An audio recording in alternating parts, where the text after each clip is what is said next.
we're calculating what. So we started the first few lectures to calculate internal forces, and then we moved on to calculate deflection, right? So we used the methods like conjugate beam method, double integration method, and this is what you got tested in the midterm exam. So today we are going to continue on the same topic using different methods, and this is a very, very important method. It's called work energy methods for computing deflection. So work energy methods for computing deflection.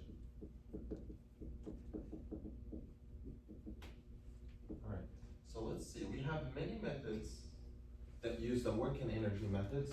There's one that's called real work, one is called virtual work, the method of consistent deformation. This week, we are gonna do the method of real and virtual work. So let's see what is the work and energy method, what it is, like work and energy. So the concept of work and energy says that the work done by a system of force applied on a structure equals to the strain energy stored in this structure. For example, like if you have a point here, and there is a force applying on this point F that made this point came to this location. So the work is, do you guys know what the work is? It's gonna be like if this point moved from this location to this location and made a distance delta, what is the work is? The work, the general definition of the work is equal to F dot product multiplied by delta. And this definition is always F delta cosine theta. And if delta is in the same direction of F, that means that theta is equal to 0. So cosine 0 is equal to 1, and this is usually F multiplied by delta. So that's what is the work is.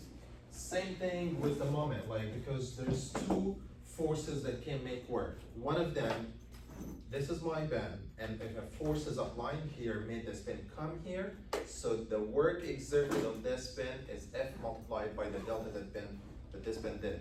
Same thing, the moment. Moment makes work. So if I have my bend like this, and it's like bend here, and you apply the moment that make this bend come here, so there's no forces, it's a moment. So this bend made a theta, so the work is M multiplied by theta. So the work, so this is the work done by force. The work done by moment can be M multiplied by theta. And this is only on one conditions if they are both at the same direction.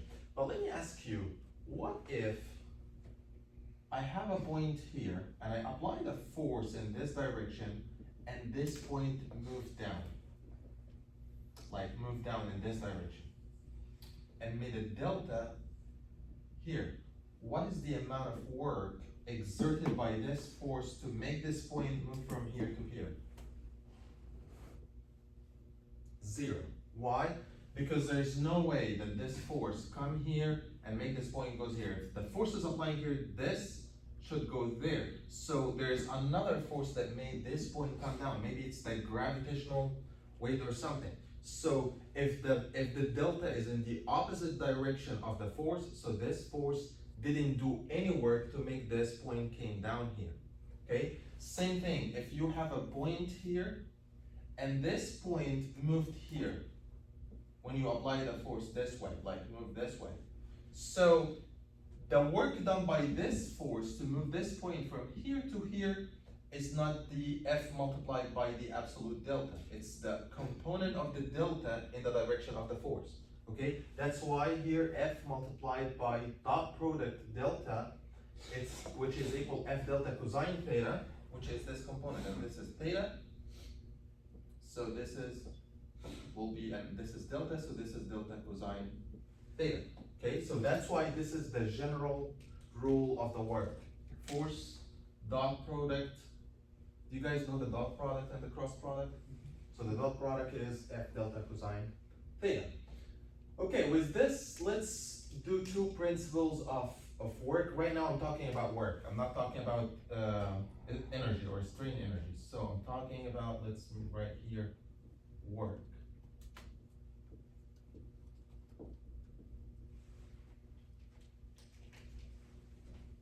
I didn't talk about any energy yet.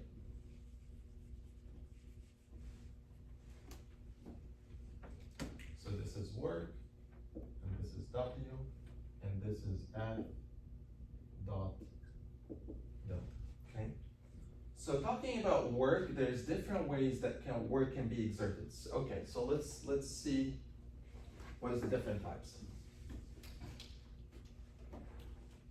All right, so if you have this point, for example, let me make it here, and we apply the force, and this point came here. There's different ways of applying this force to make this distance delta. This can be, for example,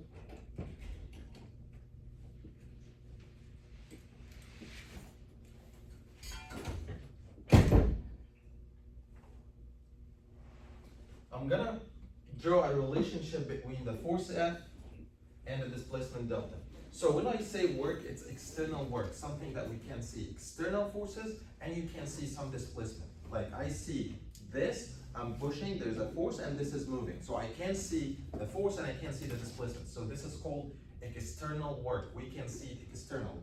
So what I want to plot, I want to plot the external force with the external displacement. So I'll put external displacement on the x-axis, delta, and I put the force on the y-axis.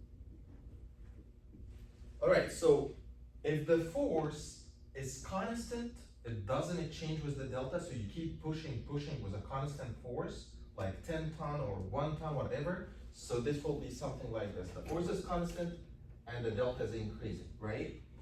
But if the forces keep increasing from 0 up to the limit until it reaches delta, so it's gonna be something like this, right? So the force is increasing with delta, starting from 0. Or it can have any random function, something like this. So there's different ways to apply the force. So this is linearly increasing, this is constant, this has a function.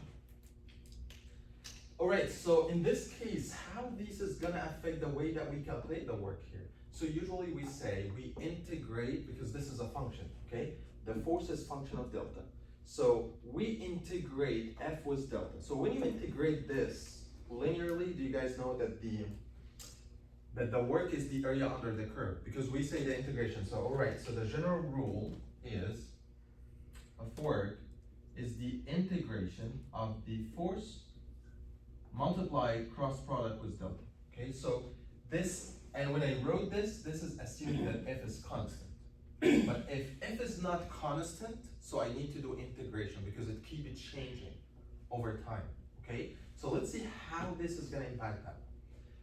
So if, I'm not sure if you know this concept or not, if you have a function is increasing linearly and you want to integrate the area under a line, so it's the, and you want to integrate a line, this function, it's the area under this line. So usually it's something like this. So the work is this area. This is the work.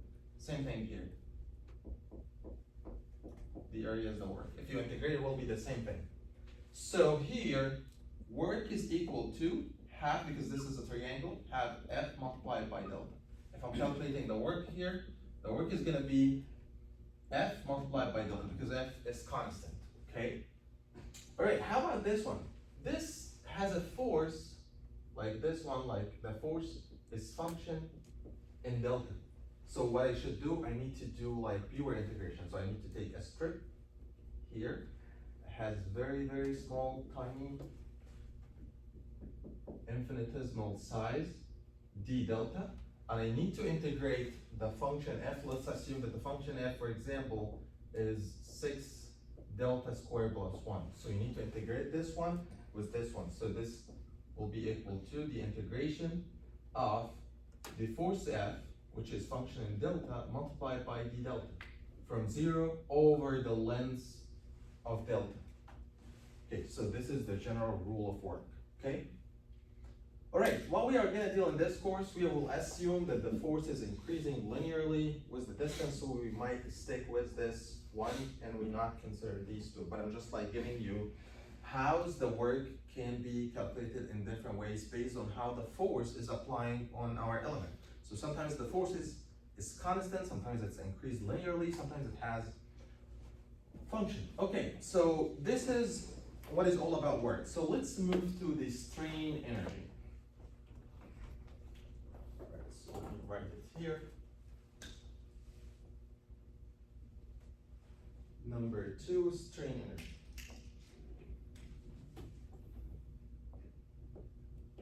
Strain energy. Okay. As I told you, work is something external, something that we can't see. You have a force, you see the force, and something is moving. Okay. Same thing, like, all right, I have a bar. This bar is bent here, and you apply the force this way. So this bar got elongated. What you can see is the displacement that this point made. But what we can see, what's going on inside this bar. There's internal deformation happened this bar that made some energy stored in this bar. So let's find how we can find this. Like, for example, if this is my bar, and this bar is bent here, and you apply a force here, B. So if you apply B, this bar has internal tension, right? So there's a tension inside this bar, something like this, F, right?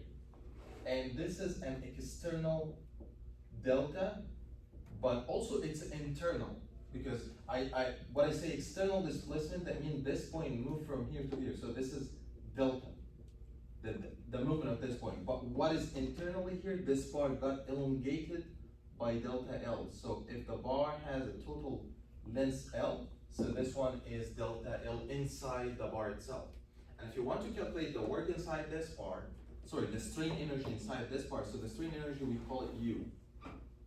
Okay, so U is equal to half multiplied by the force, the tension force inside this bar, multiplied by delta L, right? If I want to know the strain energy. I have a bar. This bar has a tension, so if I know how much elongation this bar has, and the force, the tension force inside, I multiply half by F by delta L, is gonna give me the strain energy stored in this bar. All right, so this will take us to the concept of the elongation. When you hear elongation, like something got straightened or has a specific elongation, I think about the strain. Do you guys remember the strain? What is the strain? The strain is exactly, it's sigma over E. And what is also the strain? The strain is the elongation over the original length, delta L over L. Okay, so let's expand the sigma. So sigma is equal to the force inside this bar over the area. So it can be F over EA. F over A is the sigma, and we have still the E. So if I want to find delta L, it's gonna be F L over EA. This is only for bars. The force, the tension force or the compression force inside the bar, the length of the bar over the Young's modulus of the bar multiplied by the area of the bar. This is a very, very important rule. Okay, so let's substitute here in the strain energy equation. So U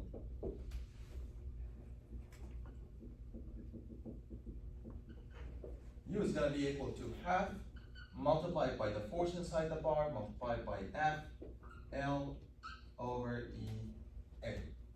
Okay, so this is gonna be half F squared L over EA. So this is the strain energy inside the bar. So this is only considering that the force is increasing linearly with the displacement. But this can be, U can be equal to, without half, can be F squared L over EA in the case of if it's constant force.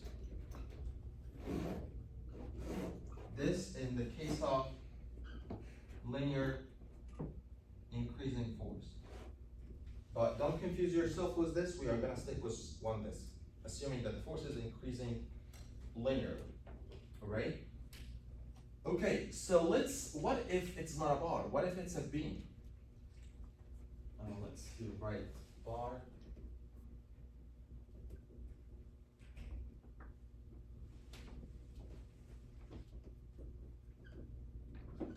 So what is the difference between beams and bars? So then if you know, this is my beam. Bars is something that take like tension or compression, right? Beams take spinding. So bars is something that you pull and there's tension or compression. So the only elongation that we have is something in the same direction of the bar itself. But beams, when I say beam, the first thing that came to your mind is bending moment. Beam, slats is bending moment. This is the first thing that should come in your mind. Shear also as well, but bending moment is the most important part, okay? So beam, it's a bending moment. So this beam definitely has a specific whatever load it is, and I want to take a cross section in this beam like this. So any cross section in a beam, if you take any design class, so it's something like this, like we need to define where is the neutral axis based on the bending moment and how's the strain look like. So this section is gonna make theta, and when I say moment, you remember the work done by a moment, which is m theta, or half m multiplied by theta if it's the moment is increasing linearly. So you have a specific moment on the cross section like this. For example, this is my beam. I cut in this beam, I find this cross section. It has a bending moment and make compression on this side, tension on the other side. So there's a moment that makes theta. So if I want to find the work done by this, so definitely, sorry, not the work, the strain energy inside the beam. So it's gonna be something like this, half m theta, all right? But the thing is, the moment, is it changing over the length of the beam? Like if this is have like uniform distributed load, is gonna be something like this, right? The bending moment. So I can write it this way. So the moment is a function of the length, so what I should do, I should take du, like a small infinitesimal interval of the u, equal half multiplied by m d theta, where m is a function in theta itself. So right now I need to find what is the value of m, or what is the value of d theta, okay? So how can I do this? If you guys remember what we did in the first months in the semester, it was, like, let's assume that this is the deflection of the beam. Okay, the deflection of the beam is changing over the length of the beam. So here, for example, this is theta. Do you guys remember what is the curvature of the beam? So first we have three parameters of the beam. We have the deflection, y.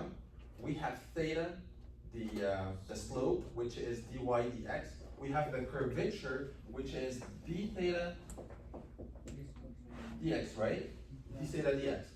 And this is equal to m over ei. And we proved how we got this. Okay, so this is how we got it. So what I want to do, I want to convert this, rather than doing an integration in d theta, I want to do integration over the length of the beam. So if I want to get the value of d theta is going to be equal to m over ei dx. So let's get back here. So this is going to be something like this, half m, and d theta is m over ei, and here's dx. And if I want to get the value of u, I need to integrate this part. So u is going to be equal to the integration over the length of the beam from 0 to L. Why? Because I changed this from d theta to dx. So I'm integrating over the x of the beam, so 0 to L. And this is going to be m squared dx over 2ei.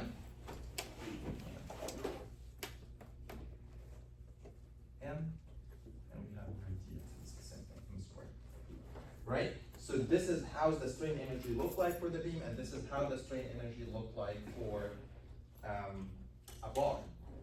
Alright, solving bars or solving beams, the work should be equal to the strain energy. Like for example, if I have this as my body, and I put some force here to get my body up there, so I put some work to move this from here to here.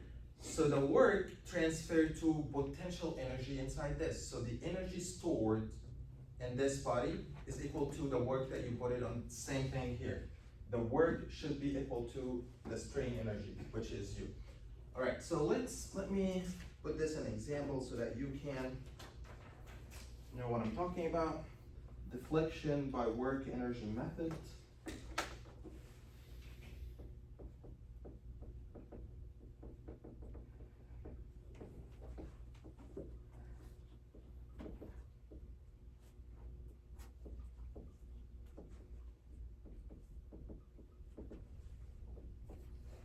And sometimes we call this method is called the real work method. Because we are gonna have a virtual work method. So this one says that the work exerted on your structure is equal to the strain energy stored in this structure. So the work, which is half F delta, is equal to, if it's a bar, it will be half F square L over 2EA. And if it's a beam, it's equal to the integration from 0 to L and the square 2EI dx, okay? I need you guys to memorize these two. This is very, very important. This one and this one. Okay? All right, so let's apply this concept on trusses. So we have an example here.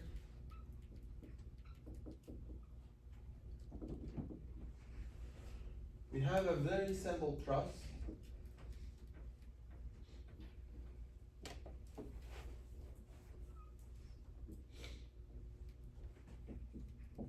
A roller, hinge, and this is 15 foot,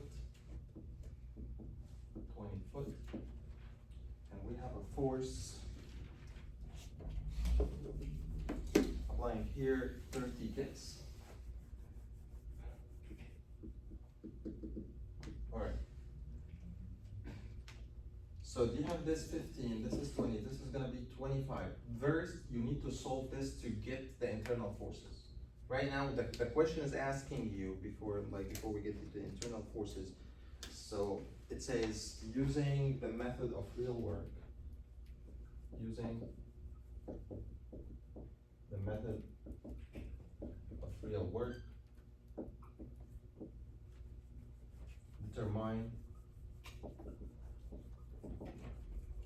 delta x. Delta x is the distance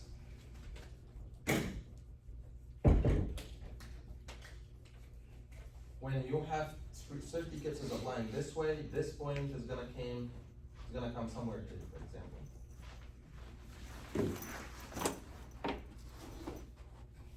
This is the deformation. So what I'm asking you for, I want to know what is delta x, which is deformation.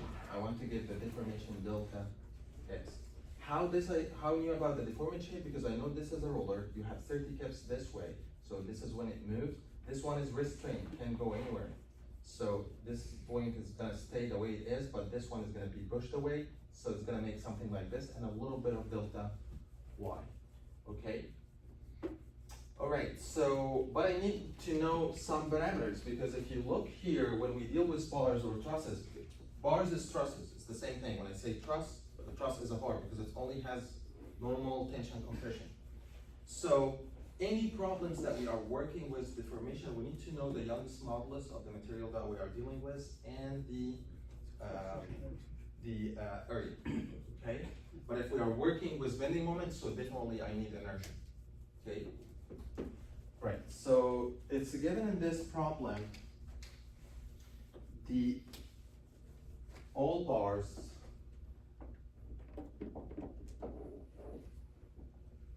have an area 2.4 inches squared. By the way, be careful, we have inches and we have lenses in feet, so we definitely need to do some conversions. And the Young's modulus is 30,000 kips per square inch.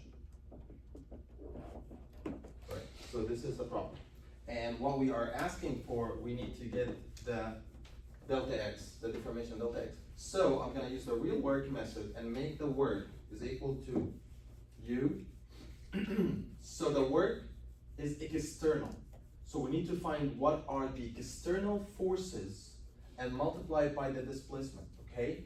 So the external forces that we have here is the reactions and this force, okay? So let's get reactions. Once you solve this truss, actually, you guys know what is, okay, what is the direction of the reaction here? This way or this way, and what is the value? This way, right? And what's the value? 30 kips, because this is the only one that can take X reaction. This one cannot take X reaction. And there is actually a trick to get the other reactions. So this 30 and this 30 want to flip this truss this way, okay? So you need a balance on the other direction, right? So this one is gonna flip this way, so I need reactions this way to make this stable, right? And the moment done by this 30 kips need to be equal to the moment done by these two forces. So if you want to know what is the moment done by these 30 kips is, so you multiply 30 by the distance 20 is gonna give you 600. So if you divided the 600 over 15 is gonna give you the forces here, which is 40 kips and 40 kips. But you can use the concept of sum of fx, sum of fy, sum of the moment to get these reactions. How? You come here, stand here, and you get the moment about this point, so you'll get this reaction. And if you come here and get the moment about this point, you will get the other reaction, will be 40 kips. So there's different way to do it, and the safest one is to use the static equation. Sum of x, sum of y. What I did here actually is sum of fx. Sum of fx equals 0, so I know what is the reaction in this one. And then sum of fy, I will get an equation in 2 unknown. And sum of the moment, I get equation 1 unknown and solve for this one. Whatever way that you used, we need to find reactions. And once you find reactions, we need to find the internal forces inside these bars. So the internal forces inside these bars is very easy. If I know that this is 30, so definitely this bar has a force compression like this, and it's a negative 30 because from the stability, this one needs to be going this way and need to compress the joint. And that makes sense because if this one is moving this way, so this roller is coming this way and compress the member. And for this one, I have a reaction 40 going this way, so definitely also there's a 40 is going this way, so I have negative 40 and compression as well. How about this bar? Is it tension or compression? What do you think? If you are pulling this one, so this one is gonna have a tension because you are pulling this part. So once you calculate doing like, for example, sum of fx, sum of fy, and do like assuming that this force F and this component is F sine theta and F cosine theta, you will get this force and it will be tension and it's gonna be equal to plus 50. So right now what I did, I got the external reactions and I got the internal forces. If you want to apply the real work method, so you want to find the work done by all the external forces and equal this work with the work done by with the strain energy stored in the members itself. Okay, so let's find what external forces that we have.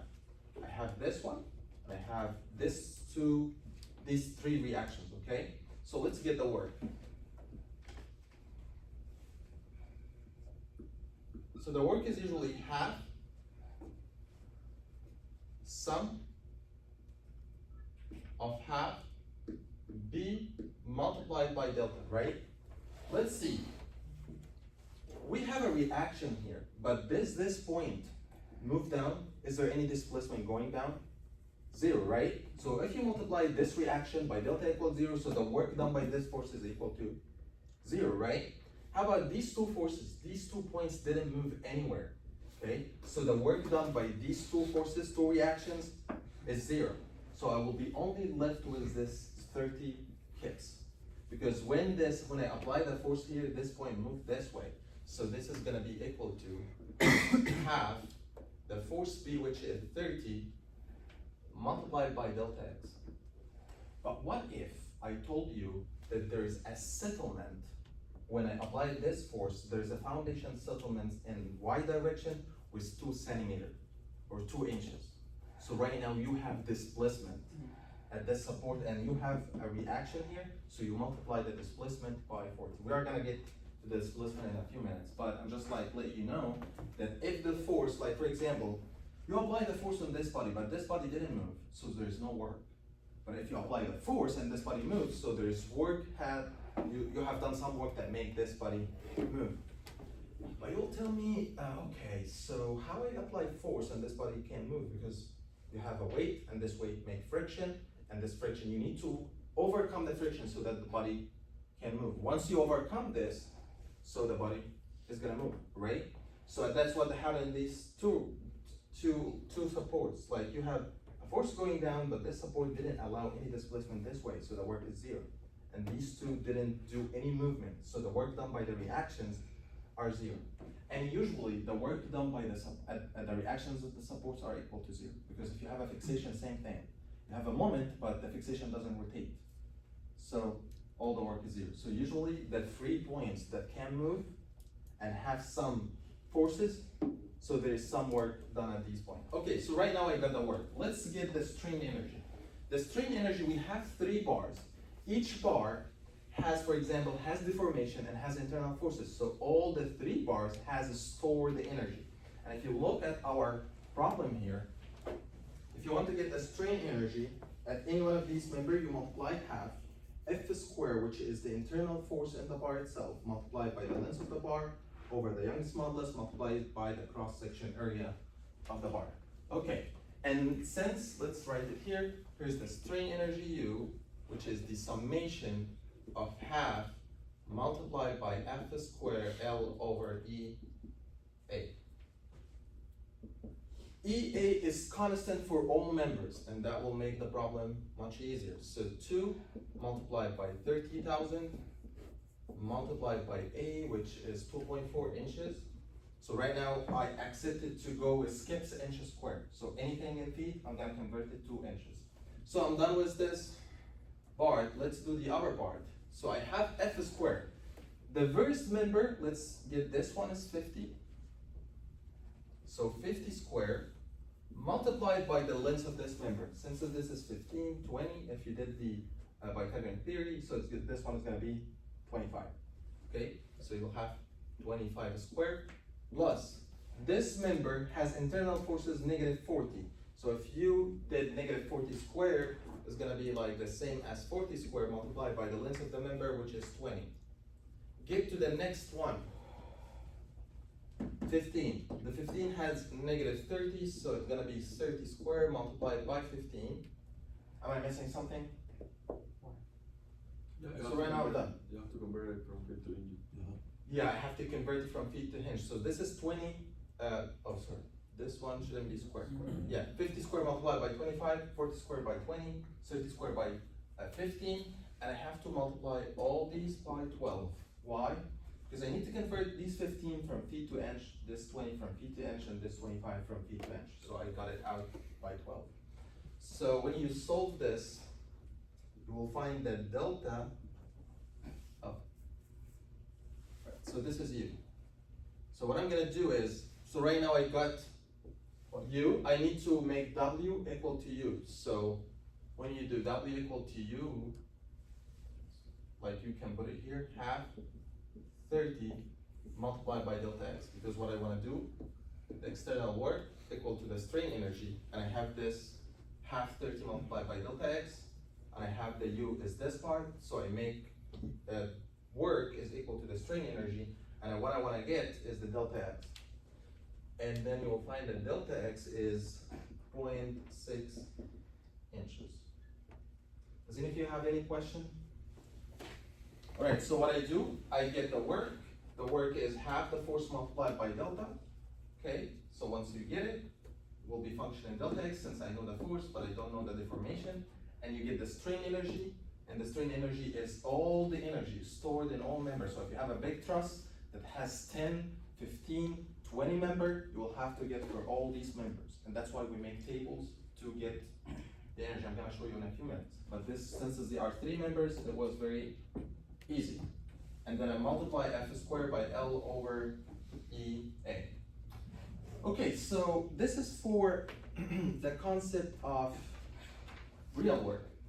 Professor, sorry, I don't understand why 30 and then is necessary the old element. The old element is bars What's your question? in the question. Yeah, and then the 30. Yeah, Yeah. this part. This one, okay, this member has internal force compression 40, compression 30, tension 50. So every one of these members has internal forces. And the old member is bars. And what? The old member is bars. Yeah, all these members are bars because this is truss, so the truss all bars. So you get, since they have internal force, so they have stored or strain energy. And the strain energy, we get it with this rule down there, which is this one, F squared L over EA. If a bar doesn't have force, so it doesn't have a strain energy, it's gonna be zero. Okay. Okay. And the number of the bar is the 12 in the old section or for every section? The number, I have three bars. Two bars. I have three bars, 1, 2, 3. And this is the internal forces in each bar, and all of them has the same area and the same Young's modulus. And why you multiply for 12? At 12 because the bar's length is in foot, and my units is in inch and kips. So I have to convert this 5 and multiply by 12. And I got it out because each one of these brackets is multiplied by 12. So I take 12 as a common factor outside. But if you want, you can multiply 25 by 12, 20 by 12, 15 by 12. Okay, did you got it? Yeah, but my question is, for example, is 3 bars. 3 bars. And after you continue to multiply for 3 bars or I do what? for the 3 bars? Yeah, I get the strain energy for 3 bars. But what I did, okay, I can write it 50 squared multiplied by 25 over this. And then 40 squared multiplied by 20 over this. And 30 squared multiplied by 15 over this. So what I did, I take this as a common and I put all of them in the numerator, like this. Since all of them has the same area in Young's modulus, but if I told you that this section has a different section from this and this, everyone has different, so I'm gonna make 3 different ones. Thank you. Okay. All right. We don't have to account some bars are compression versus tension. That's a good question. The thing is, I have F squared. So since F is squared, so if it's compression, so the square is gonna make it plus. If it's tension, it's still plus. Yeah. So since it's squared, so that's it. Because the energy doesn't matter if it's compression or tension, so it's a stored energy. By the way, energy doesn't have a unit. Like we cannot say that energy is negative.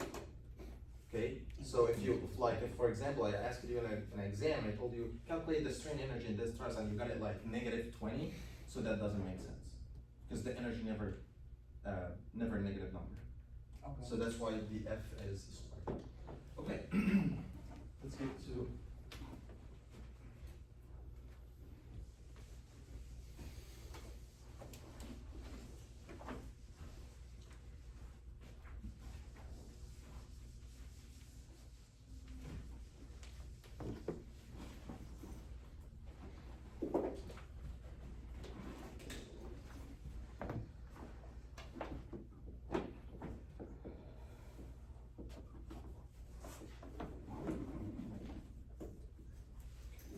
Let's get to the concept of virtual work.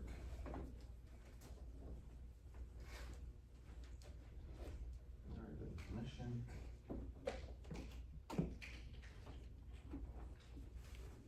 Virtual work is a procedure for computing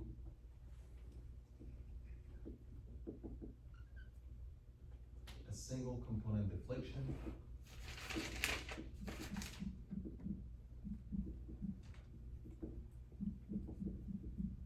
at any point of the structure.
so let's see what is the concept of virtual work. The virtual work concept, it says that you have a structure like this, for example, and you apply at this roller with force B. And this is the real force on your structure, the actual force. So we call this the original system, or the main system, or the B system, whatever you can call it, okay? Or the primary system. And when you apply with B at this roller, so this is gonna be intentional compression when I apply B this way. What do you get? Tension, right? If I apply B the other side, so this one is gonna be compressed, okay? But since it's in this side, so you'll have an elongation, for example, delta, and we are gonna call this delta B because this is the actual delta of this system. But this is different. This delta B is the displacement in the same direction of the force. So you take this point and you moved it this way, so this is the displacement in the direction of force. So if I wanna get work, so it's gonna be B multiplied by delta, right? But what about the strain energy inside this part? It depends on what is the actual elongation in this part. And the actual elongation in this part is just this part. And we are gonna name it delta LB. Alright? So the delta, the Latin letter, is the displacement, the external displacement of the point. And that's what we care about for work. But the delta, the other one, is the actual elongation in the member itself, and that's what is related to the strain energy inside the bar itself. So let's capture how is the strain energy, what is the difference between the strain energy and the work. So I'm gonna make two relationship between X and Y. So this one is gonna be related to the work. I'm gonna name it work B, and this is the strain energy UB. And here we are gonna have, for example, delta, and this is delta, and here we are gonna have B, and here's F. All right, so when we talk about work, so it's gonna be external forces and external displacement, B and delta. But when we talk about internal stored energy or strain energy, so it's gonna be F and delta. All right, and we will assume that both of them are linearly related. Like, for example, it's gonna be something like this, and this like this. So if I want to get work, it's the area under the curve, this one, and the area under this one, and this one is going to be WB is equal to half B delta, and the UB is going to be half F delta LB. So this is called delta LB, and this is delta B, and this is force B, and this is force F, okay? So this is for the main system, right? And we call it the B system. Let's get to one virtual system, and we are gonna call it Q system.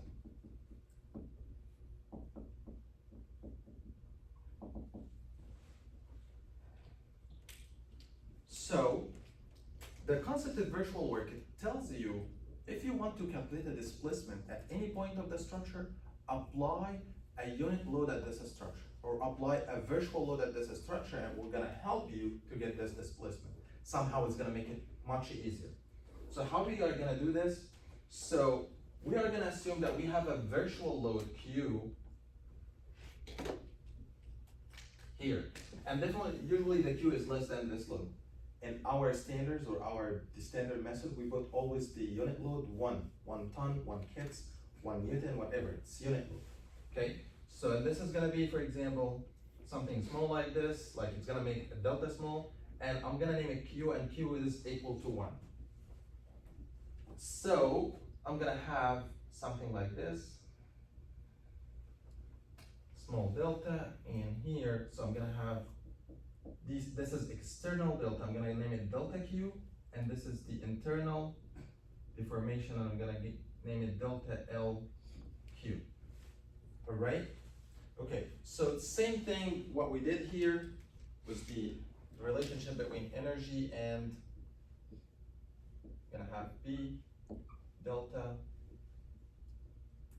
and F, but since it's a little bit smaller, so we're gonna have something like this. And this is gonna be something like that. And differentiate between the loads. So this is the work due to the Q, and this is delta Q. And we are gonna name this the work WQ due to the virtual load. And this is the strain energy inside the bar, and this is delta LQ. And we're gonna name this, let's not name this Q right now. You can name it whatever you want, just because I'm gonna tell you why in a few minutes. We are gonna name it WD and UD.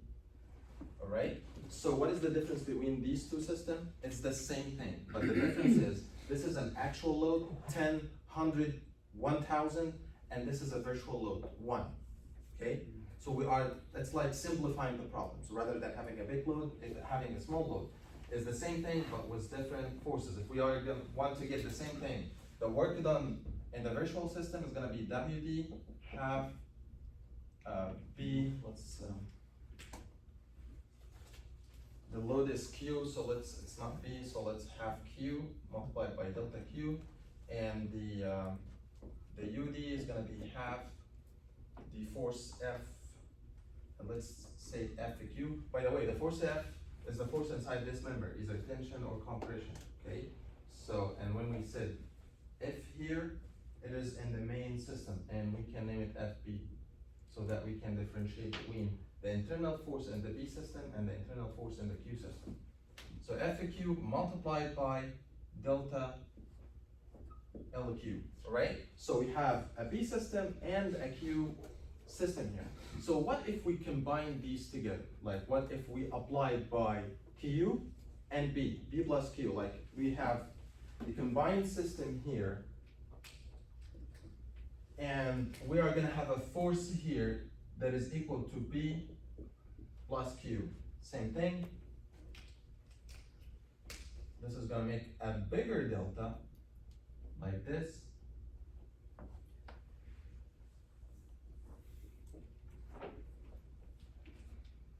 And this is the delta total.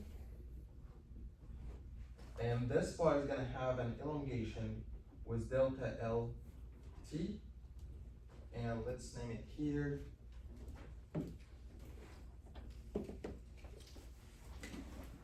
BQ system.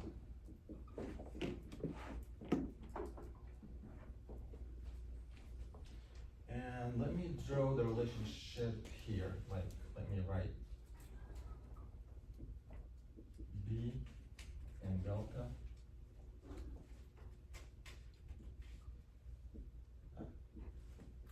So the relationship is gonna be somehow something like this, all right? First, let's assume that we start with Q because it's a Q plus B. So it's gonna be something like this until you reach the Q. And then more until you reach the B. And the both of them is B plus Q.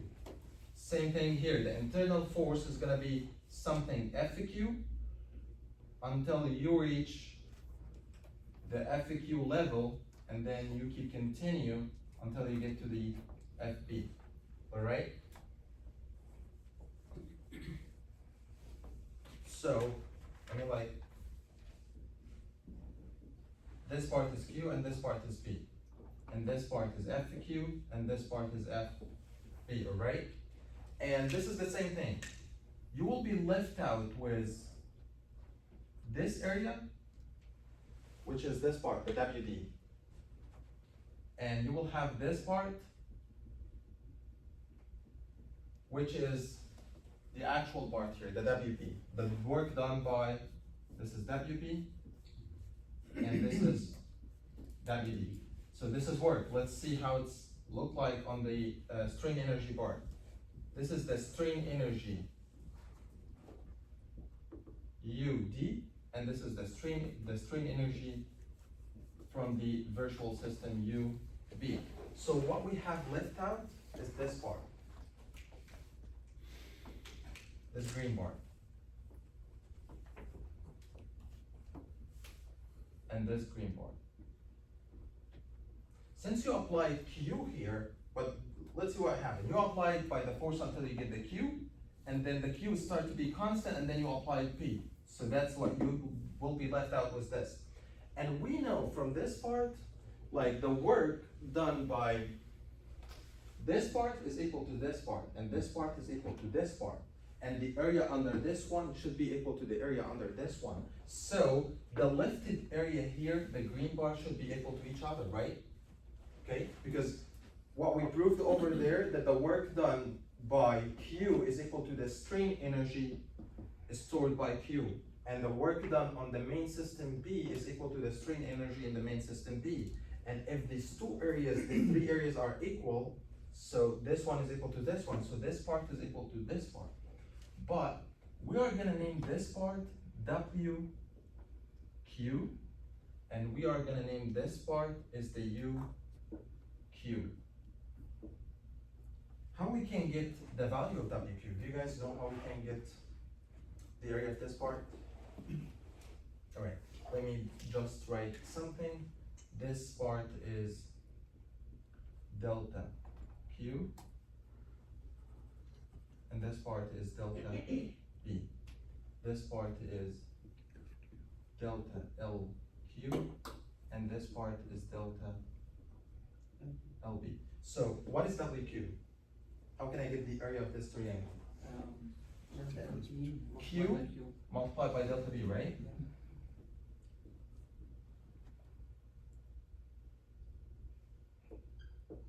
How about this area? FQ multiplied by delta LB. So here we are gonna come up with a great conclusion.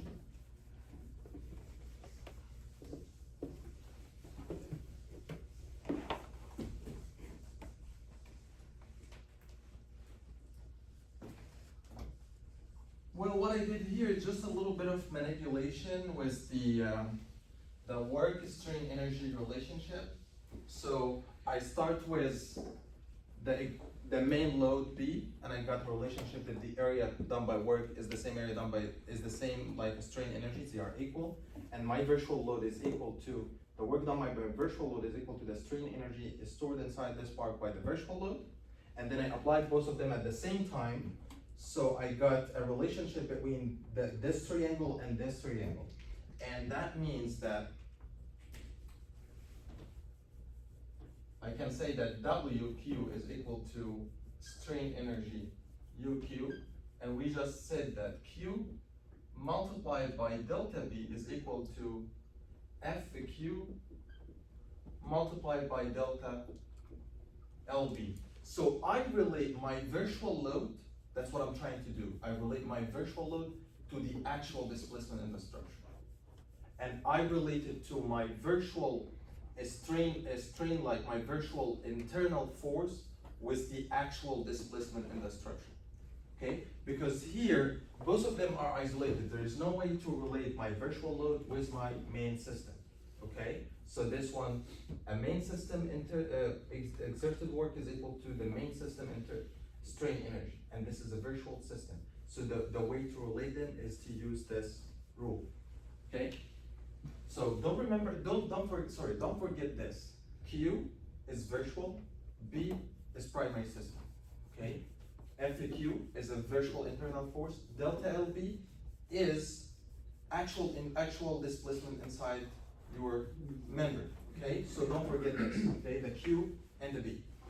Alright, so let's see what is the delta LB is equal to. Delta LB over LB is equal to the strain in the main system, right? Same thing, this is equal to the sigma, the stress in this main system over E, and we did this a few minutes ago, and the stress is equal to F. What F? Is it FQ or FB? Right now we are talking B, primary system, right? So definitely it's the force in the primary system, not in the virtual system. So it's FB over A, and we have E here, right? So the sigma is F over A, and we have still E. So delta LB is equal to FB multiplied by LB over E A of the same member. So coming back to this rule, Q multiplied by delta B is equal to FQ multiplied by FB LB over EA. This is a very important relationship. So here we related the virtual force with the primary force inside your member.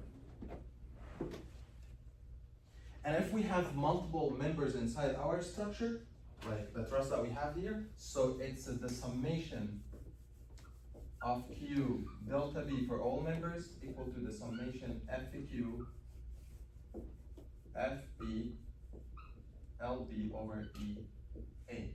So we are gonna use this concept for this week and next week. So I need you to memorize what we did. All what I need is to understand this. I'm not gonna ask you how to prove it, but what is important to me is that you know this, that the virtual force multiplied by the actual displacement is equal to the virtual internal force multiplied by the primary internal force by the length of the member over the EA, okay? So this is very, very important concept.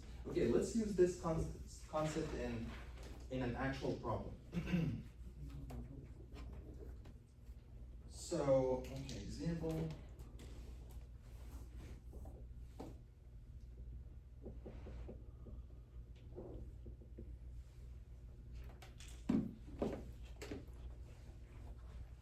Like, it's not the same truss. I have just the two members, like this.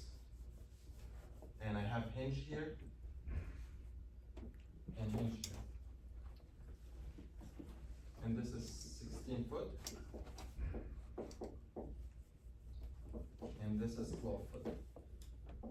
Alright?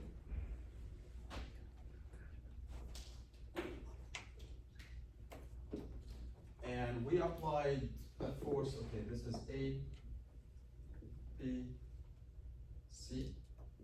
And we applied with a force here, B equal 30 kips. And definitely, since I have two hinges, these two points are not gonna move. So it's gonna be, for example, something like this. So I'm gonna have delta X here, and I'm gonna have delta Y here. Delta X and delta Y. And what is given here, I'm asking you, using virtual work,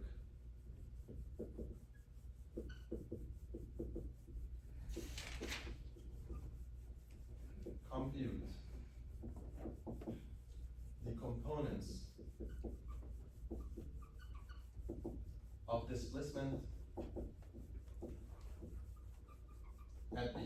So when I say the components of displacement at B, so I mean delta, the actual delta. And delta definitely has a component in X and a component in Y, okay? And given is the area is equal to 2 inch squared for all members, and the Young's modulus is 30,000 kips per square inch. Right? So what should I do? Okay, forget all what I did over there, okay?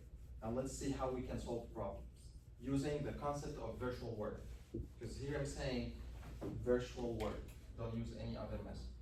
Okay, so if I'm asking you to calculate displacement using virtual work, you go back to the original definition. Virtual work is a procedure for computing a single component of deflection, so it's single component, either X or Y, okay, at any point of the structure.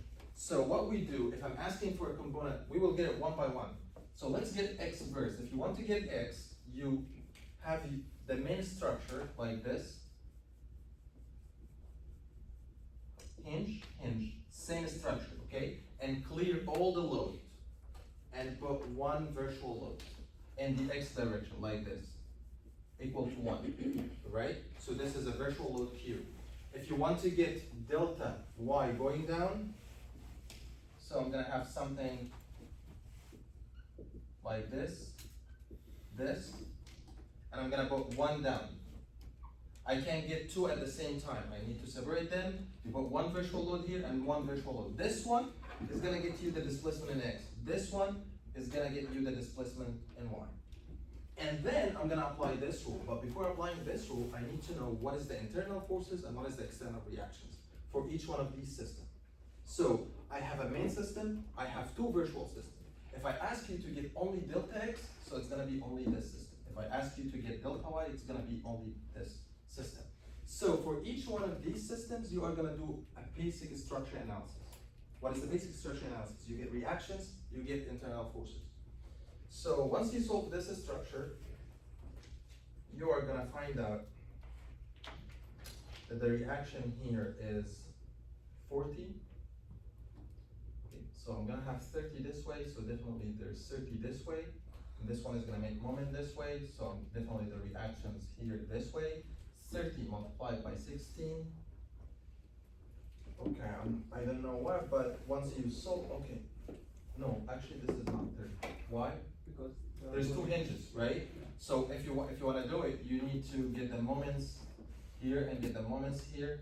And how did I know that there is no X force here? This is a truss, right?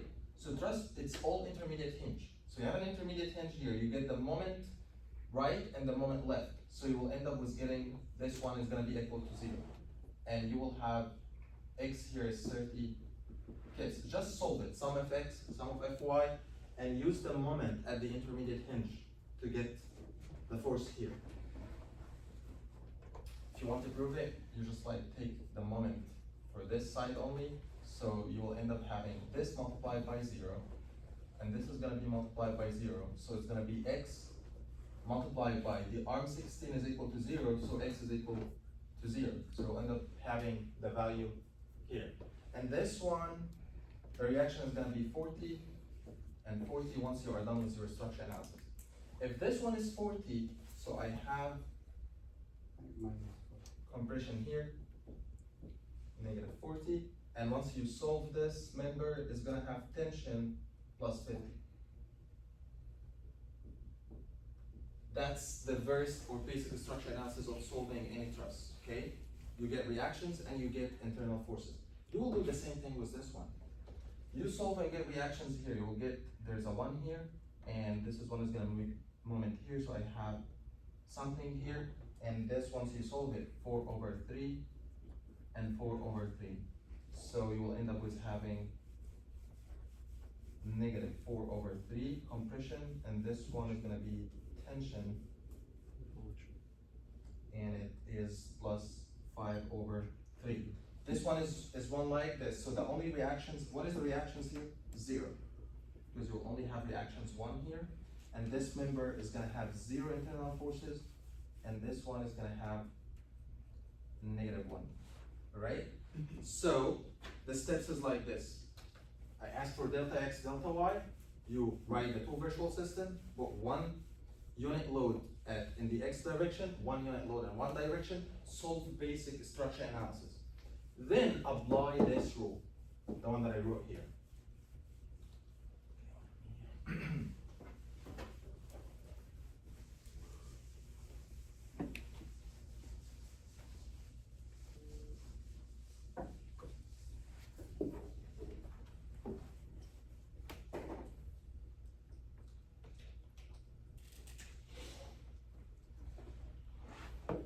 So, usually the Q is equal to 1, the virtual load, but if you, let's assume that you put 10, so you are gonna put 10, but we like agree on 1 because it's very easy, okay? So, the virtual load, 1, I'm talking about X, so right now I'm considering this system, I put Q is equal to 1, so this is Q, and what I wanna find is the delta X, so 1 multiplied by delta X will be equal to the summation of FQ, FB, LB over EA. So I have FQ is all the forces in the virtual system. FB is all the forces in the main system. So B is main system, Q is a virtual system. So we are gonna do them member by member. I have two members. So the first member, let's get the vertical one. So I have, this is equal to negative 40 multiplied by negative 4/3. If you want to do it the same format like this, you can do it in different, like I can write it like -4/3 out, -4/3, and then multiply by FB, which is -40. And then I have LB, the length of the member, 16, and I multiply by 12 to convert it to inches, over EA. E is 30,000 and A is 2.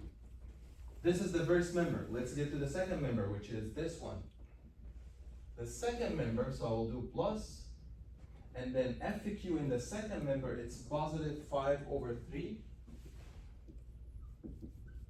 multiplied by the member has, in the main system is 50, multiplied by the length of this member, 16, 12. So if you did the Pythagorean theorem, it's gonna be 20. This member length is 20. So 50 multiplied by 20 multiplied by 12 to convert it from inch to foot, 30,000 multiplied by 2.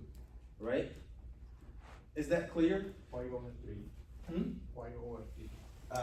This is just when you solve this structural system. Okay, you put 1 here, you get reactions. So you get the reaction here. So it's gonna be 1 multiplied by 16. And if you multiply 4/3 multiplied by 12, it's gonna give you the same. So it's just like you get sum of fx, sum of fy to get these reactions. So I got these reactions from solving the structure. In the case 1. This one as well, like you put 1 here, I get the moment about this one, so the reaction here is gonna be 1. So what I did, I didn't do structure, basic structure analysis, because this is not the topic. So I'm assuming that we can do this with basic structure analysis. Okay, so, and what I did here, I have a virtual system and I have a main system. So virtual system, so all the Q's. So this is one, and FQ is all the internal forces, and it's a sum because there are many members. All right, so once I solve this, it's gonna be delta X is equal to 0.5 inch. Same thing I will do with delta Y. 1 multiplied by delta Y is equal to, so delta Y I will focus on this 1, the one that has 1 here. So the Q is equal to 1. So 1 multiplied, delta V right now is delta Y. So 1 multiplied by delta Y is equal to, I have 1 member has 0, and only member that has compression, -1. So it's only 1 member. So it's gonna be FQ is equal to -1. And the force in the main system is -40. Multiplied by the length of the member, which is 16, multiplied by 12 to convert the inches over 30,000, multiplied by 2, and then I will get that delta Y is equal to 0.128 inches. So this is how I get the internal forces. Okay, so in summary, if this is too much complicated for you, what I did here to prove the relationship between the virtual system and the main system, forget about it, okay? And I want you to focus all your attention to this rule. You have Q, when you see Q, it's a virtual load. V is actual displacement. FQ is virtual internal force coming from a virtual load, but B is internal forces that are coming from the actual load. And when I ask you to use the virtual work method, so definitely what you are gonna do, you have a main structure, and you take the same structure, clear it from all the loads that this structure have. Like if I have hundreds of thousands of load on this, just to clear them, and put it here, and only apply one kilonewton, 1 ton, one newton, in the direction of the displacement of interest. So if I'm asking you for a beam, like if I have a beam, that's what we're gonna do next time. And I ask you to use the virtual load to get the displacement at this point. So I clear all the load from this beam and I put 1 unit load at this point and get the bending moment and get the shear force diagram and then complete the problem. Same thing with trusses. I clear all the loads and put unit load. And if I ask you for delta Y, you will do the same thing with delta Y. Clear all the loads and put this load. Just don't be confused when you apply, because there's some forces coming, internal forces coming from the virtual system and some forces coming from the main system. So if you find FQ, so you get FQ. If you find FB, you get FB. Other than that, it's gonna be LB, and the parameters, it doesn't matter if it's a virtual system or an actual system, because it's a lens, inertia, and A. So that's all for now, and next time we are gonna do the beams. Actually, I was about to extend to talk about the what if there is a settlement at the support, what is if a temperature, but we are not gonna include it in this course, so let's stick with this part. Next time, we are gonna skip the bars, and we are gonna talk about how we are gonna use virtual work and beam to get deflections. Okay? Alright, see you guys next time.